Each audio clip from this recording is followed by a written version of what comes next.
lalong-lalo na ang lahi ng mga aswang na lumaganap kamakailan lang. Sa kasagsagan ng panunugis ni Tatay Angan, hindi niya inasahan na uuwi ng bansa si Samuel. Pag-uwi ng anak, dito na nagsimula ang mga balakid sa kanyang tungkulin. Subalit hindi siya nagpatinag dahil sa mga binitawang salita sa gabay ng kidlat. Hindi niya kailanman tatalikuran ang tungkulin sa kahit anong rason. Araw ng Sabado, nang makauwi si Samuel galing sa bansang Saudi Arabia, marami siyang dalang pasalubong para kay Tatay Angan.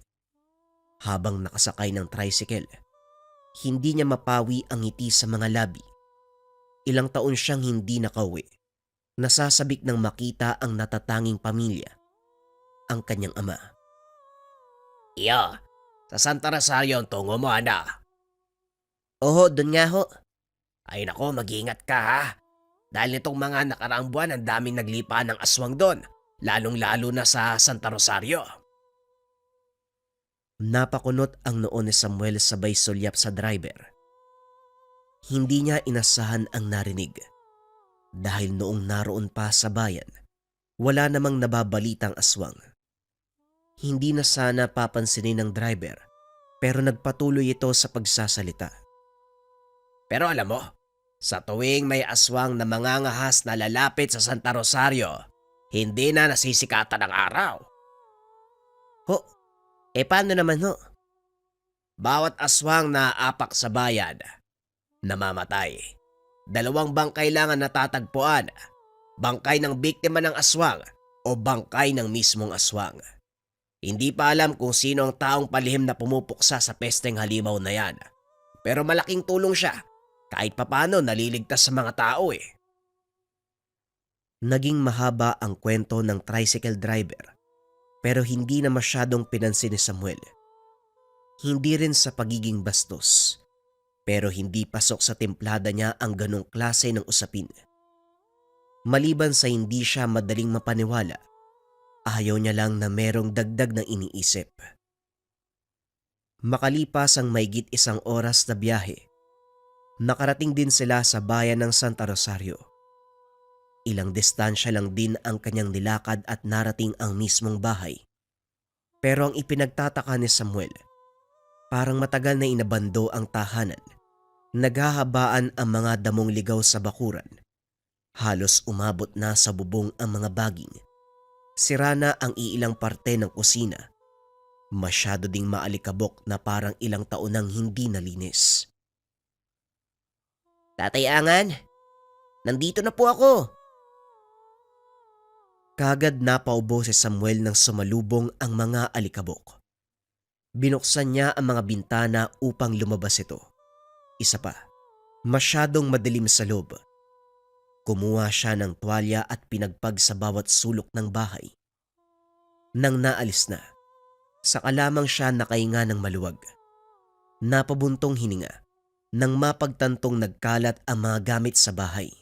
Nilinis niya muna ang buong paligid habang inaantay ang pagbalik ng ama. Matapos ng lahat ng gawain ay mauupo na sana.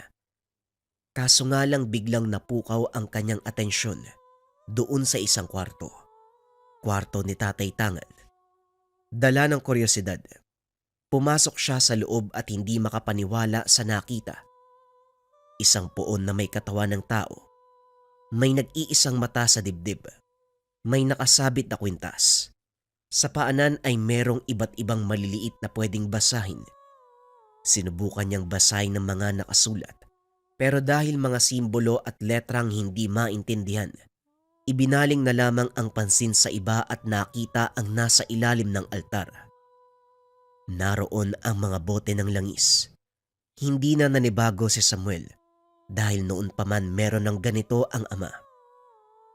Bigla siyang napalingon sa likuran. Pareho pa silang nagulat ng taong kakarating lang. Samuel? "O tay, saan ka galing?" Nagmamadaling lumapit si Tatay Angan at saka kinaladkad palabas ng kwarto si Samuel. Doon na rin nagkaroon ng usapan at katanungan tungkol sa poon, maging sa kalagayan ng tahanan. Tay, ano pong nangyayari? Bakit parang nagbago yung bahay natin? Nagbago? Wala namang nagbago, Samuel ah. Hindi ko pa nga naayos yung sirang bahagi ng bahay eh. Yung nasa kwarto po yung tinutukoy ko, Tay. Ano ba yun? Umalis lang ako ng bansa. Parang lumipat ka na ng relihiyon eh. Ang bathala o gabay ng kidlat, isa yung makapangyarihang poon na nagbibigay sa akin ng lakas Para ano, Tay? para basta pampahaba ng buhay. Alam mo naman, 'di ba? Medyo tumatanda na ako eh. Napakamot na lang ng ulo si Samuel sa sagot ng ama. Naniwala naman siya at saka ibinuhos ang oras para sa kanilang dalawa. Matagal silang hindi nagkita kaya sinulit na ang pagkakataon. Makalipas ang mga araw, hindi maiwasan ni Samuel na magduda. Palaging lumalabas ng bahay si Tatang Angan sa gabi. Nagsasara ng kwarto tuwing sasapit ang 6:00. Kapag naman nagtatanong siya kung ano-ano ang dinadaylan nito, sa uli, napilitan siyang manmana ng ama. Pasado 9:00 ng gabi nang lumabas si Tatay Angan. Bago ito lumabas, sinilip muna si Samuel sa kabilang kwarto. Nang makitang tulog, nagmamadali na siyang umalis. Bitbit niya ang proteksyon at gabay ng kidlat. Suot na rin niya ang kwintas na agimat nito. Nakapagkarga na ng orasyon, sinusundan niya ang daanan kung saan siya dinadala ng tangan. Habang papalapit, nararamdaman niya ang presensya ng aswang. Hindi nga siya nagkamali dahil pagdating sa kabilang sityo, bumungad kagad ang isang nilalang, marahang gumagapang sa dingding ng tahanan. Upang maagaw ang pansin ng nilalang, kumuha ng bato si Tatay Angan, binuhusan ng langis at kinargahan ng orasyon. Ibinala sa dalang tirador at saka inasinta ang ulo ng aswang. Tumama ito at nabaling ang pansin kay Tatay Angan. Dali-daling umalis ang nilalang. Sinundan siya ni Tatay Angan hanggang sa makarating sila sa malawak na kapatagan. Hindi na nag-antay pa na makatakas ang aswang. Kumilos na si Tatay Angan. Kagad siyang bumunot ng itak. Sa unang atake, natigilan siya dahil ang aswang mismo ang kusang umatras. Matapos makita ang kanyang tangan na nasa dibdib. Biglang nanginig ang nilalang, sabay karipas ng takbo palayo.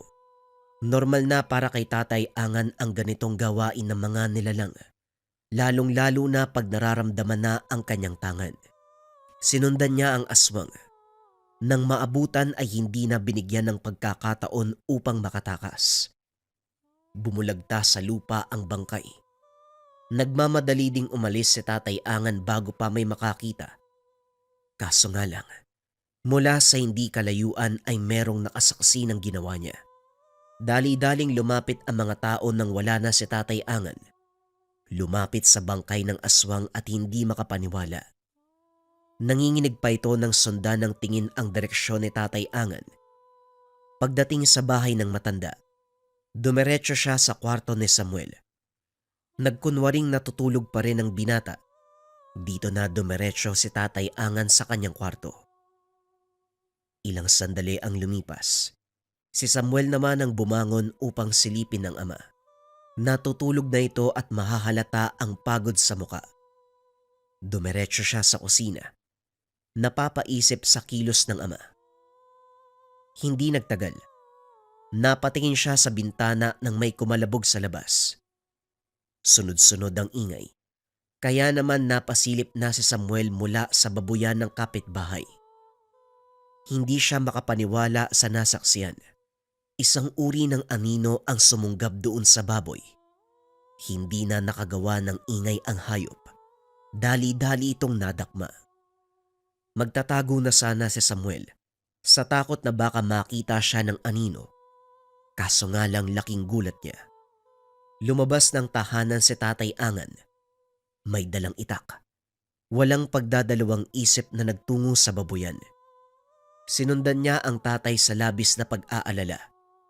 Kitang-kita ni Samuel kung paanong pinagtataga ni Tatay Angan ang isang uri ng nilalang. Sinasabi ko na nga ba eh. Kaya pala, hindi na maganda yung pakiramdam ko sa loob. Pati yung alaga ko pinuputirya. Huli na nang mapansin ng kapitbahay na inaswang ang mga alagang baboy. Napatay na ni Tatay Angan ang nilalang bago pa ito dumating. Kagad siyang nagpasalamat. Nabigyan kagad ng aksyon ng problema. Laking gulat ni Tatay Angan nang makita si Samuel sa lugar. Kagad niyang itinago sa damit ang kwintas. O anak, anong ginagawa mo dito sa labas? Di ba dapat natutulog ka na? Nagising po ako, tay, kasi maingay. Ganun ba? Halika, pumasok na tayo sa bahay. Gusto mang magtanong ni Samuel. Napatigil muna siya. Maraming gustong malaman kung paanong nalaman ng tatay na merong nilalang at bakit niya tinulungan ang kapitbahay at kung paanong napatay ang aswang. Pero dahil hindi makakuha ng lakas ng loob, pinili niyang manahimik at magmanman sa sitwasyon. Sa kabilang banda, kahit papano nakahinga si Tatay Angan dahil hindi nag-usisa si Samuel. Kilala niya ang anak. Ayaw nitong malagay siya sa kahit anong kapamakan, lalo na kapag may kinalaman sa mga aswang. At ang mas malala pa, ang pagpapasailalim niya sa lihim na karunungan nang hindi nito nalalaman. Noong panahong hindi pa nakakaalis ng bansa si Samuel, napapansin niya na sa sarili na may kakaiba siyang kakayahan.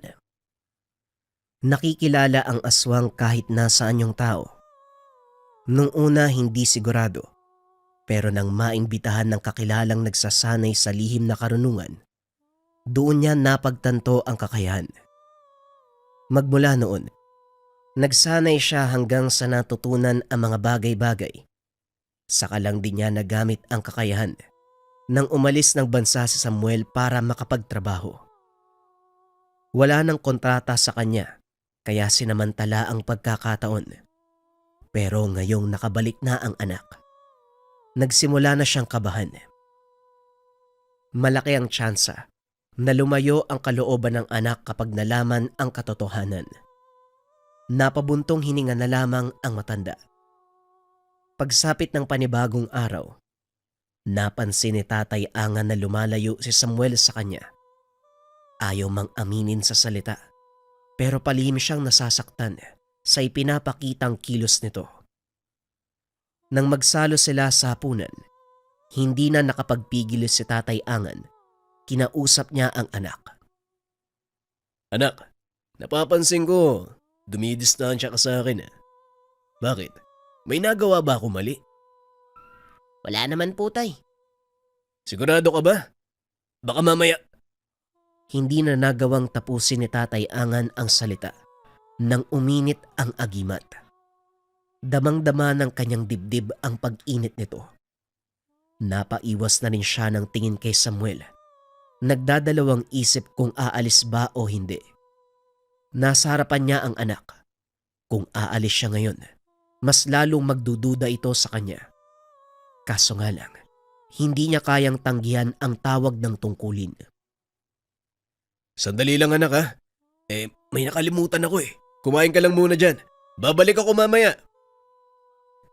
Hindi na inantay na sumagot si Samuel. Nagmamadali siyang lumabas. Binaybay ang daan patungo sa direksyon na itinuturo ng agimat. Dinala siya nito sa isang abandonadong sementeryo kung saan natagpuan ang grupo ng kababaihan at kalalakihang nag-iinuman. Malapit lang sa kalsada ang kinalalagyan ng grupo pero wala nang dumaraan doon. Nagkakasayahan ang mga ito. Lasing na ang karamihan kaya hindi napansin ang dalawang aswang na kanina pa nakabantay. Naghihintay ng tiyempo para sumunggab. Dahan-dahang binunot ni Tatay Angan ang itak sa kanyang tagiliran. Nag-umpisang humakbang patungo sa kinalalagyan ng aswang. Sa magkabilang direksyon, nakapwesto ang mga nilalang. Yung malapit ang inuna, pero bago pa tuluyang makalapit, napansin ng nilalang kung kaya't nauwi sa maagang bakbakan. Nagkaroon ng sagupaan sa pagitan ng dalawang aswang at ni Tatay Angan nang mapansin ng ikalawang nilalang na nagbabanggaan ang dalawa. Lumapit na ito. Hinatak pa si Tatay Angan patungo sa likuran ng sementeryo kung saan maraming nakatambak na basura. Madalas mga bubog mula sa basag na bote. Nagkagulo ang tatlo. Hindi alam ng grupo ng mga kabataan ang nangyayari. Patuloy silang nag-iinuman, kaya hindi naririnig ang kaganapan. Sa pagpapatuloy ng laban, pumabor kay Tatay Angan ang lahat. Sa bawat hagupit ng talim, tumatama sa mga nilalang. Kahit ilang ulit man din siyang mawala ng balanse, napapasubsob sa nagkalat na mga bubog, hindi siya nasusugatan. Dahil ito sa kanyang tangan. Hindi nagtagal sa kanyang mga kamay ang dalawang aswang dahil matapos tumagos sa tiyan ng itak, nataranta ang isa, nagmamadaling tumakas. Hindi na rin nahabol dahil hindi malaman kung saan sumuot. Hindi na rin nararamdaman ng tangan ang nilalang. Ang isang napuruhan, sa mismong harapan ng bahay binawian ng buhay. Napabuntong hininga si Tatay Angan. Nagdarasal na rin habang nakaharap sa bangkay ng aswang. Makalipas ang ilang sandali, hindi pa siya natapos sa pagdarasal. Napalingon na sa gawin ng mga kabataan ng magsigawan. Paglapit ni Tatay Angan para malaman ang nangyari, humigpit ang pagkakahawak sa itak. Merong bagong nilalang. Biglang napawi ang pagkalasing ng mga kabataan, kanya-kanya sa pagtakbo, para lamang makaiwas sa banta ng nilalang. May babaeng nakalmot sa likuran, pero naabutan ni Tatay Angan kung kaya't naibalik ng doble ang ginawang pananakit. Sa kalmot na iyon, sinagot ng sunod-sunod na saksak. Yun lang at bumulagta na ang aswang. Tumama ang talim sa puso ng nilalang, kagad binawian ng buhay. Nag-iwas ng tingin si Tatay Angan nang bumalik ang mga kabataan para usisain ang nangyari. Sa patuloy na paglapit ng mga ito, sinabayan ni Tatay Angan. Umalis siya sa lugar. Pero lingid sa kanyang kaalaman, may nagbabantay sa kanya. Nanlilisik ang mga mata habang nakatitig. Nang makauwi na ng bahay si Tatay Angan, hindi siya nakaligtas sa mga katanungan ni Samuel. Hindi nga po ng kung anong reliyon ang naroon sa kwarto nyo. Pero naglihim pa rin kayo sa akin eh. Paano nyo nagawang sumailalim sa lihim na karunungan nang hindi nagsasabi sa akin? Tay, delikado yung ginagawa nyo. Buhay ang sinusugal nyo dyan eh. Teka, sandali lang naman anak. Alam ko magagalit ka sa oras na malaman mo to eh. Pero pagtulong ang ginagawa ko. Sa bawat aswang na tinutugis, maraming buhay ang naisasalba. Kaya naman ano? Kaya naman palagi nyong ibinubuwis ang buhay nyo sa pakikipaglaban sa mga nilalang. Tatay naman. Anak, huminahon ka muna. Maiintindihan mo rin kung bakit ko ginagawa to. Kailan pa? Kailan ka nagsimula? Kahit nung hindi ka pa nag-ibang bansa, palihim na ako nag-aaral eh. At nang umalis ka, doon ko aktwal na ginawa. Napailamos na lang ng mukha si Samuel dahil sa galit. Napapansin niya na ang kakaibang kilos ng kanyang ama.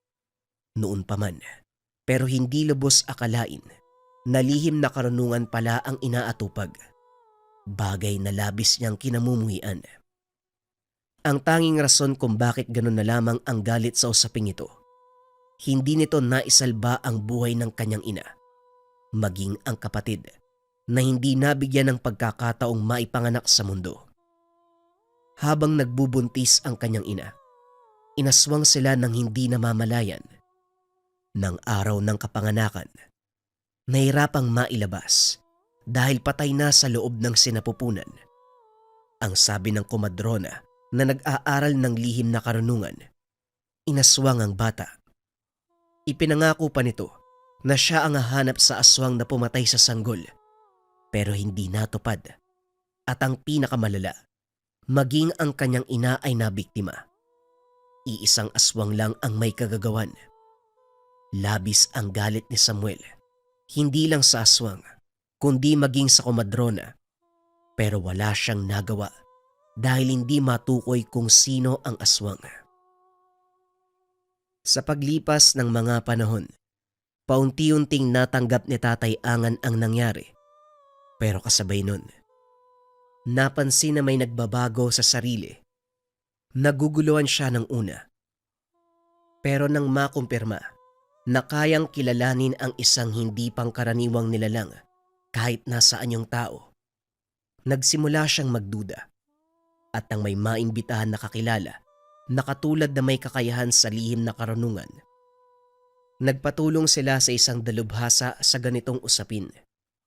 Ang sabi pa ng dalubhasa, nagising na umano ang kamalayan ni Tatay Angan para sa lihim na karunungan. Magmula noon, nagsanay siya hindi para may pagigante ang mag-ina, kundi para sa kaligtasan ng lahat. Tay, alam mo naman kung gaano ko kagalit sa lihim na karunungan na yan. Yung komadrona nga nangakong hahanapin yung aswang na pumatay kay nanay. Namatay nga din sa mga kamay ng nilalang na yun yung magulang ko Ayoko lang naman na sapitin mo yung sinapit nila. Ikaw na lang ang pamilya ko, tay. Alam ko pero tungkulin ito Tungkulin na hindi pwedeng hindian. Maraming buhay ang nakasalalay dito, anak. Huwag kang mag-alala. Protektado ako at ipinapangako ko. Ako mismo ang magdadala ng ulo ng aswang na pumatay sa nanay at kapatid mo. Hindi, tay. Itigil niyo na po yan. Napabuntong hininga na lamang si Tatay Angan nang talikuran siya ni Samuel. Gusto pa sanang ipaintindi sa anak ang kanyang tungkulin, subalit ayaw nitong makinig. Ilang oras siyang nakiusap, kumatok sa kwarto ni Samuel, ngunit ayaw siyang pagbuksan. Sa huli, nanalangin na lamang si Tatay Angan naway matanggap ng anak ang kanyang ginagawa. Sa paglipas ng mga araw, mas lalong nahirapan si Tatay Angan sa sitwasyon dahil lumalayo na ang loob ni Samuel. May pagkakataon pa, naabutan niya itong nagtatangkang basagin ang poon. Itinatapon ang mga langis. Gustuin man niyang magalit kay Samuel, hindi rin magawa dahil naiintindihan ang galit ng anak. Patuloy lamang siyang nagdarasal na darating ang araw, maiintindihan siya ng lubusan. Isang hapon, pagbalik ni Tatay Angan mula sa bayan, isasagawa na sana niya ang dasal para sa agimat at sa poon. Nang mapansin nito na wala ito sa kwarto, kagad niyang hinanap si Samuel, naabutan sa likuran ng tahanan. Nagtatangkang sunugin, mabuti na lang nabawi ang posporo bago mahuli ang lahat. Anak, ano ba yung ginagawa mo? Pakiusap naman, huwag kang maging ganyan. Tatay Angan, ikaw ang wag maging ganyan. Kailan ka ba titigil, tay? Kapag napatay ka na ng aswang, ano ba? Samuel, sinasabi ko sa'yo, hindi ako mamamatay dahil protektado ako ng poon, maging ng agimat. Kung hindi ako binigyan ng proteksyon, malamang noon papatay na ako Sige, sabihin na nating protektado ka nga. Pero hanggang saan? Hanggang sa buo ang paniniwala ko sa batalan ng kidlat at lihim na karunungan. Hindi ako kailanman tatalikuran yan. Matapos magsalita ni Tatay Angan, napatahimik si Samuel. Kinuha ni Tatay Angan ang poon at maingat na ibinalik sa kwarto. Naiwan si Samuel sa labas. Napapabuntong hininga na lamang. Sa puntong iyon, kagad dumingi ng kapatawaran si Tatay Angan sa poon sa ginawa ng kanyang anak. Taimtim na nagsumamo, napatawarin ang walang ideyang anak. Pagkatapos, isinunod ang pagdarasal sa mismong poon at agimat. Pero sa kalagitnaan pa lang, natigil na nang biglang may umalingasaw. Hindi na siya tumunganga pa. Kagad kumilos dahil ang amoy na yon, isang banta ng panganib. Katulad ng inaasahan, may aswang nga. Pero sa pagkakataong ito, sila ang sinalakay. Paglabas si Tatay Angan, nasa pintuan pa nga siya. Bumungad na ang aswang. Nasa likuran ito ni Samuel. Abala sa pagbubuhol ng mga sinibak na kahoy, kaya naman hindi napansin ang nilalang. Nagtangka na itong sumunggab. Mabilis ang kilos si Tatay Angan. Nang maabot niya, kagad tinaga ng itak na dadampot sa tabi ni Samuel. Nagulat pa ang aswang sa ginawa ni Tatay Angan. Masyadong mabilis ang aswang. Nataga naman ni Tatay Angan pero hindi gaanong malalim ang natamong sugat kung kaya't nakalaban pa ito. Kinalmot-kalmot si Tatay Angan pero hindi magawang mag-iwan ng sugat dahil sa proteksyon ng agimat. Pero kahit ganun, patuloy pa rin sa pag-atake ang nilalang. Paulit-ulit na kumakalmot at kumakagat. Sinubukan pang manakal pero kagad ding napapahiwalay sa tuwing tatama ang agimat. Nang mapagtanto ni Tatay Angan ang kilos ng nilalang, nakaisip siya ng paraan. Nang matansya ang galaw nito, sinamantala niya ang pagkakataon. Mailapat sa mismong mata ng aswang ang agimat. Nang magawa, hindi natigil sa pagdaing at pangingisay. Ilang minuto ang lumipas, humandusay na ito. Hingal na hingal si Tatay Angan habang tinitignan ng bangkay. Hawak-hawak niya pa ang leeg. Kahit papano, nararamdaman din ang pagigpit ng kapit pero hindi na gaanong masakit. Natigilan din siya nang mapatingin sa nakatayong si Samuel. Hindi makapaniwala sa nasaksiyan. Kita mo na, kahit anong gawin ng aswang hindi ako masasaktan. Protektado ako ng bathala ng kidlat. Anak, sana naman, payagan mo ko ipagpatuloy yung ginagawa ko. Sa halip na sumagot, tinalikuran lamang siya ni Samuel. Pumasok sa loob ng bahay. Napabuntong hininga si Tatay Angan, pero palihim na nagdarasal na sana sapat na ang nasaksiyan ng anak upang hayaan siyang magpatuloy sa ginagampanan. Makalipas ang ilang sandali ng pagpapahinga, binalingan na ni Tatay Angan ang bangkay ng aswang. Pasado 8:00 na. Madilim na ang paligid. Wala ring nakapansin sa nangyari maliban sa kanila ni Samuel.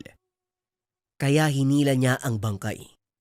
Isinilid sa sako upang masunog. Habang binabaybay ang daan pauwi, may nakasalubong si Tatay Angan. Isang matanda na uugod-ugod. Ngumiti ito sa kanya nang magtama ang kanilang paningin. Pero sa sandaling nalagpasan nila ang isa't isa, otomatikong napasaboy ng langis si Tatay Angan. Ang nakasalubong niya, isang uri ng aswang. Naiampas ni Tatay Angan ang dalampala sa aswang. Naisaksak din sa katawan ang dulo nito, kung kaya't nagkaroon siya ng pagkakataon na mahuli. Pinigilan niya sa pamamagitan ng pagharang ng pala sa leeg upang mahirapang makagalaw. Dahan-dahan siyang nagdasal upang manghina ang nilalang. Nangyari naman at ilang sandali pa, hindi niya na pinatawad. Ipinasok ang tangan sa mismong sugat ng aswang. Makalipas ang ilang sandali, nangisay at unti-unti nang nawalan ng buhay.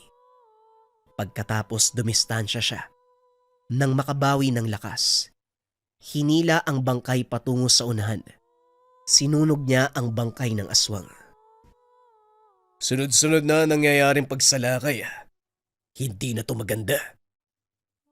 Sa pagbalik ni Tatay Angan sa tahanan, bago pa man siya makapasok, natigilan ng mapansin ang lalaking nakatayo sa hindi kalayuan. May nakasinding sulo sa bakuran, kaya kahit papano, naabot ng liwanag ang kinalalagyan ng taong iyon. Nang makita ni Tatay Angan, nilapitan niya ito. Tama ba to? Pakundo? Habang papalapit sa lalaki, natigilan si Tatay Angan nang mapansin ang kwintas. Anong ginagawa mo dito? Gabi na. Kailan ka pa nakabalik? Napakunot ang noo ni Tatay Angan sa naging presensya ni Pakundo. Matagal na nilang kapitbahay ang nasabing lalaki. Isa itong retiradong sundalo na napadpad sa kanilang lugar matapos makapag-asawa ng Pinay. Pero dahil sa hindi inaasahang pangyayari, namatay ang asawa nito. Siya na lamang ang bukod tanging naiwan sa buhay. Mag-isa na lamang. Ang huli niyang nabalitaan sa lalaki, bumalik na ito sa Espanya. Akala ko ba bumalik ka na sa bansa mo? Hindi ako nakauwi. May problema ba? Mahahalata sa mukha ni Facundo na naiilang ito kay Tatay Angan. Facundo, may problema ba? Wala naman. Tumangulang si Tatay Angan. Nasundan niya ito ng tingin nang walang pasabing naglakad palayo. Napapailing na lamang si Tatay Angan habang nakatanaw sa kakilala. Isa itong mabait na tao pero mukhang tinabla ng kasamaan. Hindi man niya narinig sa mismong bibig. Nababakas at halata sa kilos, maging sa galaw, presensya na hindi na ito normal na tao. Sa paningin ni Tatay Angan, isang aswang si Facundo. Kinabukasan, lumaganap ang sabi-sabi na aswang si Facundo dahil marami umanong nakakita na nag-anyo itong halimaw. Bawat grupo na nakabantay sa kung saan-saan, si Facundo ang pinag-uusapan. Pero may isang usapan na nakakuha ng atensyon ni Tatay Angan. Ewan ko lang pero mukhang si Facundo yung dahilan kung bakit inaaswang yung lugar natin. Hindi ba nababalita siya rati na may kinakasamang babaeng aswang? Maiksing panahon lang silang nagsama. Nung isang buwan lang yata yun Nagiwalay kagad. Oo. Kaya nga nagmamadaling umalis Babalik daw siya sa bayan kasi nga naging aswang na. Paano mo nalaman? Baka kung ano-ano lang yung naririnig mo, chismoso ka rin Totoo yun. Yung kapatid ko si Brando. Ginagabi yun sa pag-uwi. Nakita niya mismo na naging aswang si Facundo. Paano mo naman nasabi ni si Facundo ang dahilan kung bakit tayo inaaswang? Hindi ba nitong nakaraan lang, napapadalas ang aswangan dito sa atin? Kasi yung kinakasama ni Facundo dati, sinubukan niyang patayin pagkatapos malaman na niyanggaw siya, pero hindi napatay. Nagalit yung babae, pati yung mga kalahi na aswang. Binalikan si Facundo para magiganti. Pero dahil wala nga si Facundo nitong mga nakaraan, ibang tawang binibiktima. Ay sus, kapag yan hindi totoo, patay ka talaga. Sa mga narinig, hindi mapalagay si Tatay Angan. Pinuntahan niya si Facundo, naabutang may kausap. Hindi lang basta usapan dahil merong pisikalan na nagaganap pero hindi muna siya nangialam. Lubayan mo na ako, Stella. Niyanggaw mo na nga ako tapos babalik ka pa para manakit. Wala ka ba talagang awa? Kailanman hindi ako maaawa sa tulad mo, Facundo. Sinubukan mo kong patayin, kaya dapat lang naparusahan ka. Huwag mo nang balaking tumakas dahil kahit saang dako ka man pumunta, susundan kita. At sa sandaling mahanap ko ang lugar na yan, iba't ibang tao ang madadamay. Naging malinaw kay Tatay Angan ang usaping naririnig. Mas lalong naging malinaw kung bakit palaging may aswang na nagagawi sa kanilang lugar. Dahil dito, hindi niya pinalampas ang pagkakataon. Lumabas siya sa pinagtataguan. Hinarap ang dalawang aswang. Nagtaka ang mga ito sa biglaan niyang paglitaw. Nang mapansin ang pangontrang tangan, makikita ang pagkabalisa lalo na ng babae. Anong problema? Hindi mo inaasahan yung pagdating ko, no? Pare, anong ginagawa mo dito? Narinig ko ang usapan niyo. Ikaw babae, pwede bang tantanan mo si Facundo? Pati ibang tao dinadamay mo. Napangiti ang babae sa kabila ng sinabi ni Tatay Angan. Batay pa sa galaw nito. Gustong tumakbo pero nagpipigil. Pilit kinakaya ang dahan-dahang epekto ng agimat ni Tatay Angan. Huwag kang mangialam.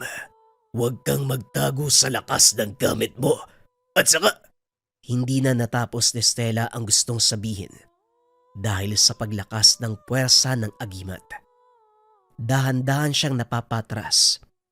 Pagkuwan ay mabilis na umalis. Walang pagdadalawang isip na hinabol ni Tatay Angan pero hindi niya naabutan. Hindi na rin malaman kung saan sumuot dahil mabilis na nawala sa paningin. Dahil dito, si Facundo na lamang ang binalikan. Kinausap niya ito pero naging mailap. Tutulungan kita, Facundo. Huwag kang mag-alala. Magtiwala ka lang sa akin.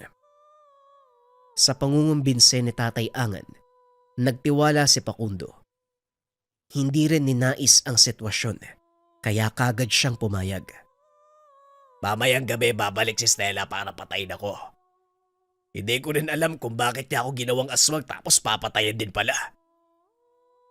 Binilina ni Tatay Angan ng mga gagawin si Facundo sa oras na dumating si Stella habang wala pa siya.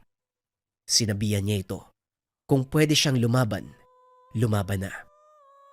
Umuwi si Tatay Angan upang ilagay sa kondisyon ang agimat.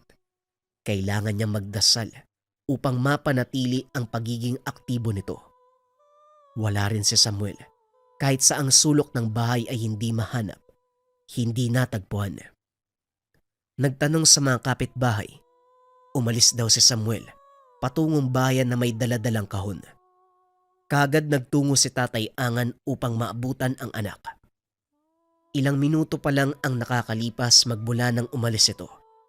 Kinukutoban na siya at kinakabahan. Pagdating ng bayan, dumiretso si Tatay Angan sa tindahan ng mga puon. Sakto ang pagdating dahil ibinibenta ni Samuel ang kanyang tangan. Mabuti na lamang, nagdadalawang isip sa pagtanggap ang tendero kung kaya't naabutan pa niya. Pasensya na, Samuel, ha? Pero yung bagay na to, hindi basta-basta ipinagbibili. Sigurado ka ba hindi to sa tatay mo? Bilhin nyo na lang po, mura lang naman eh. Kahit 100 lang. Basta hindi ko na makita yan sa bahay. Huwag na kayong mag-alangan. Samuel, pasensya na pero... Oh, andito pala si paring Angan. Kagad inabot ng tendero ang puon. Tinanggap ito ni Tatay Angan. Hoy anak, sumusobra ka na ha? Bakit mo ginawa to? Hindi nagsalita si Samuel. Kagad lumisan sa lugar. Nagmamadali namang sumunod si Tatay Angan matapos magpasalamat sa tendero. Sabay sila sa pag-uwi, lula ng tricycle, pero walang imik sa isa't isa. Tanging ingay lamang ng makinang sinasakyan ang umaalingaw-ngaw. Sinamantala na lang din ni Tatay Angan ang pagkakataon na makapagdasal. Pagkatapos, huminto na sa harapan ng kanilang bahay ang tricycle. Naunang bumaba si Samuel. Wala pa ring imik.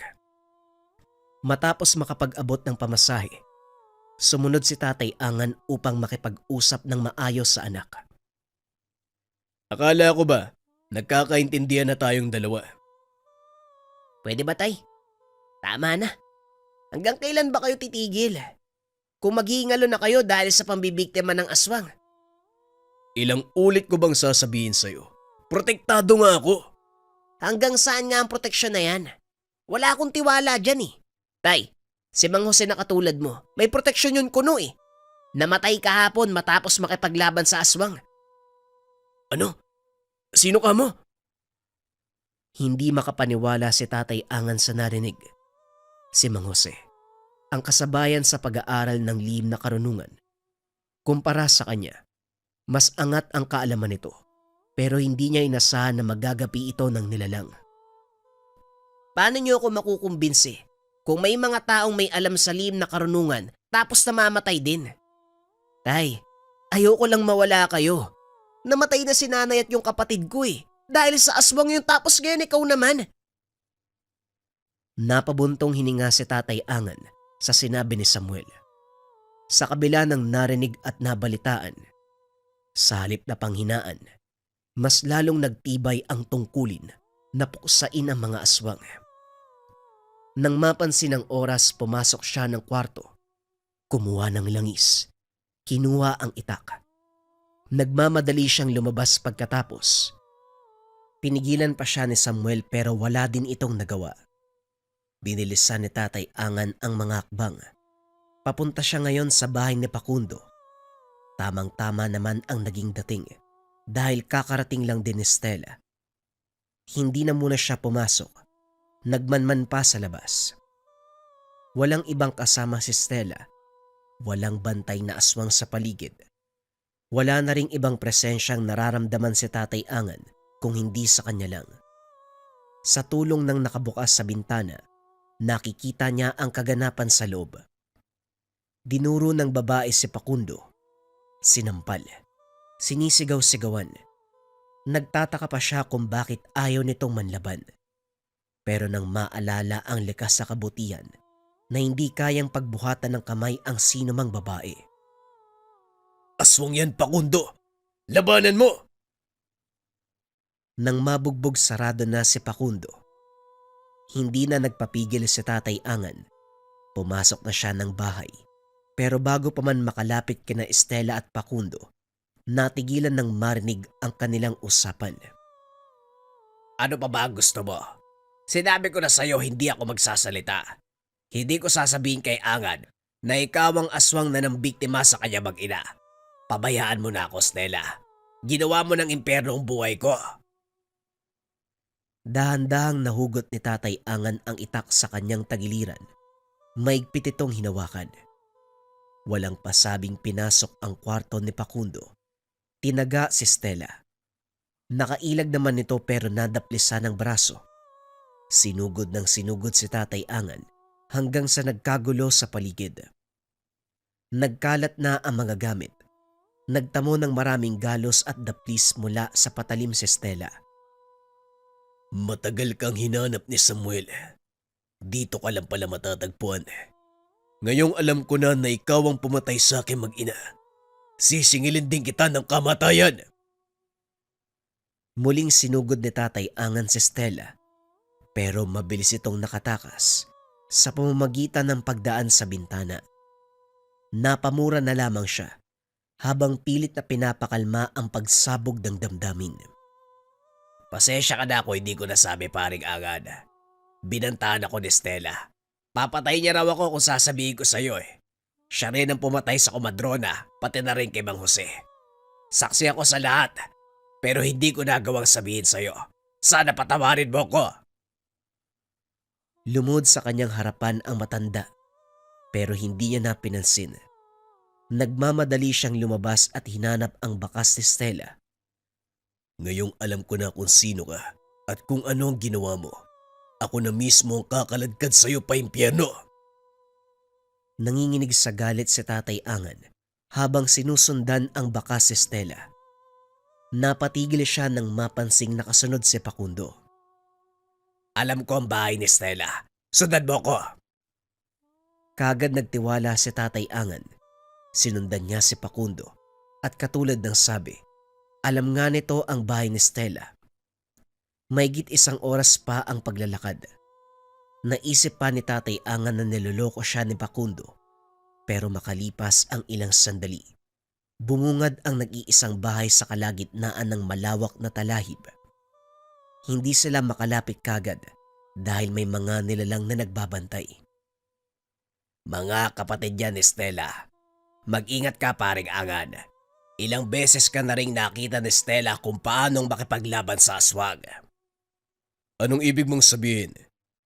Noong napapalaban ka sa mga aswang, binabantayan ni Stella ang bawat kilos mo. Bago lumapit si Tatay Angan sa bahay ni Stella, nagsagawa muna siya ng ritual. Walang pagdadalawang isip na hinarap ang mga nilalang. Hindi naman naiiba ang dalawa sa mga nakalaban niyang mga aswang.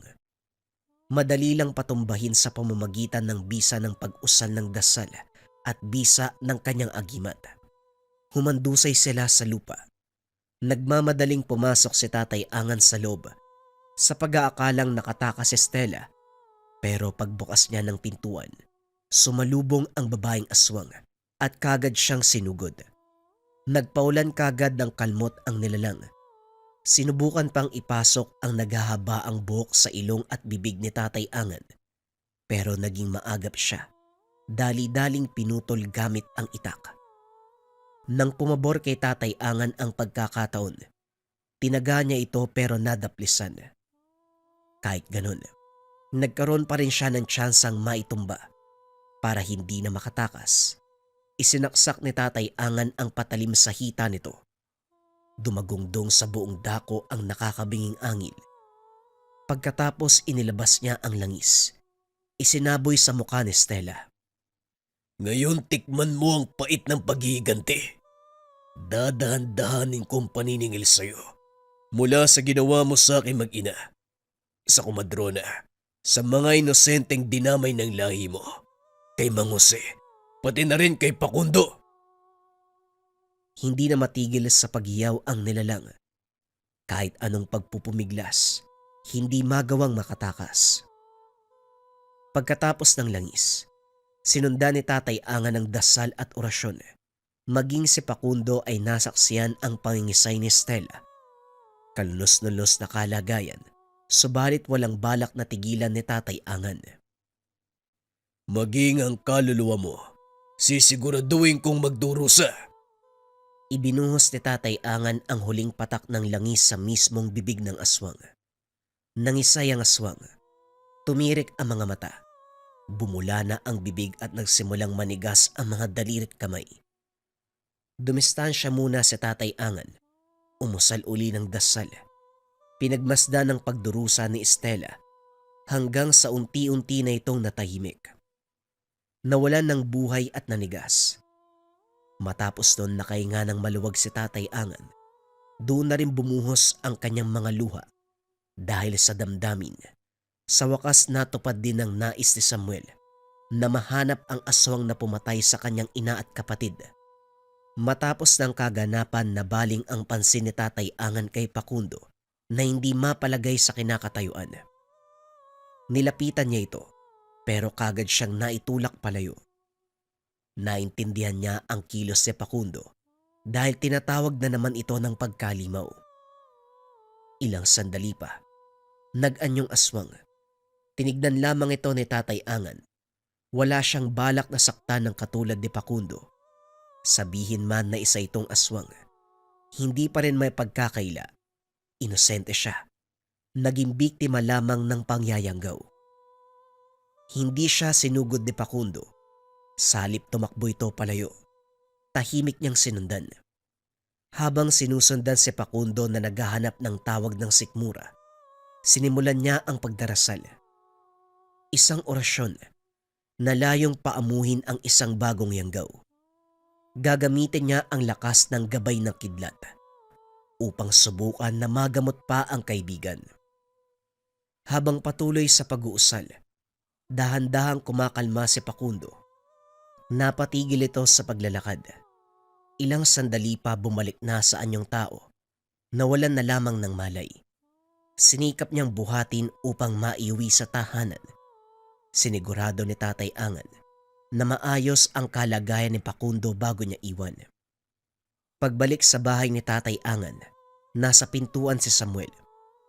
Hindi maipinta ang muka na nakaabang sa kanyang pagbabalik. Malawak pa ang pagkakangiti niya pero kagad nawala ng magsalita ang anak. Ilang oras kayo nasa labas, Tatay Angan? Ilang aswang ba yung kinalaban nyo ngayon? Ilang ulit nyo bang ilalagay sa peligro yung buhay nyo para sa kapakanan ng ibang tao? Anak, malalim na ang gabi. Bukas na tayo mag-usap. Magandang balita ang dala ko ngayon. Ano magandang balita? Wala na ako maaasahan na magandang balita sa'yo, Tay. Delikado yung pinasok nyo. Anumang oras pwede kayo mamatay.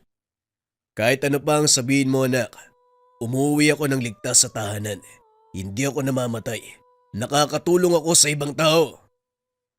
Natahimik si Samuel. Nginitian na lamang ito ni Tatay Angan. Tinapik sa balikat. Sinabing magpahinga na. Sa gabing iyon, walang ibang naramdaman si Tatay Angan kung hindi kagaanan ng kalooban. Nabawasan ang bilang ng mga nilalang. Napagiganti ang kamatayan ng mag-ina. Kinabukasan dinala niya si Samuel sa bahay ni Stella. Ayaw sanang lumapit ni Samuel dahil malayo palang umaalingasaw na ang nakakamatay na amoy ng bangkay.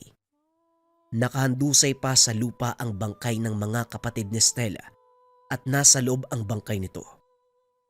Ano to? Ipinapakita mo sa akin yung mga aswang na napatay mo para saan? Hindi ba sinabi ko sa'yo, dadaling ko sa harapan mo ang bangkay ng aswang na pumatay sa nanay at kapatid mo? Napatitig sa bangkay si Samuel. Ilang sandali pa ay napaluha. Totoo ba, Tay? Yan ang pumaslang sa kanila. Tama ka, anak. Siya nga. Dumampot ng kahoy si Samuel. Hahampasin pa sana ang bangkay. Pinigilan siya ni Tatay Angan. Samuel, anak, makinig ka. Hindi mo na kailangang gantihan ng bangkay. Bangkay na yan. Nakaganti na tayo. Hindi lang para sa pamilya natin, kundi para sa ibang taong nadamay sa mga aswang na to. Niyakap na lamang ni Tatay Angan ang anak. Nang kumalma pareho, sinunog ang tahanan, lumisan sa lugar. Dumiretso sa pag-uwi si Samuel, samantala sumadya sa bahay ni Pakundo si Tatay Angan. Kukumustay niya ang lagay nito, pero hindi na naabutan. May nakasalubong siyang magkakahoy. Ang sabi nakitang nagmamadaling umalis si Pakundo. May dalang mga gamit. Lumisa na ng bayan. Napabuntong hininga na lamang si Tatay Angan. Gagamutin pa sana niya ng tuluyan si Pakundo. Kaso nga lang lumayo na ito sa lugar. Pagbalik niya sa tahanan, nakita niya si Samuel sa harapan ng poon, ang bathala ng kidlat. Nakayuko, humahagulgol, humingi ng kapatawaran. Napukaw ang damdamin ni Tatay Angan sa ginagawa ng anak. Natutuwa na lamang siya habang pinagmamasdan nito. Patawad, Tay. Alam ko, malaki pong kasalanan yung ginawa ko sa inyo. Pati yung mga binitawan kong salita. Pero ngayon po naiintindihan ko na ang lahat. Yung bagay na ginagawa nyo para sa kaligtasan ng mga tao. Tumutulong lang po kay Tay. Kailanman hindi ka nagkaroon ng kasalanan sa akin, anak. Minsan sa buhay natin, kailangan nating magduda dahil sa pag-iingat. Pero anak, kung ang ginagawa mo ay walang bahid ng kasamaan, lalabas ang tunay mong adikain at maiintindihan nito ng mga tao. Magmula ng araw na yun, naging maayos na ang kaganapan. Sinuporta ni Samuel ang tatay sa kanyang piniling adhikain. May mga pagkakataon pa na tinuturuan siya ng ama sa lihim na karunungan. Dahil alam ni Tatay Angan, darating ang panahon ng kanyang paglisan at kailangan ng isang taong maiiwanan ng kanyang tangan at gabay na bathala ng kidlat.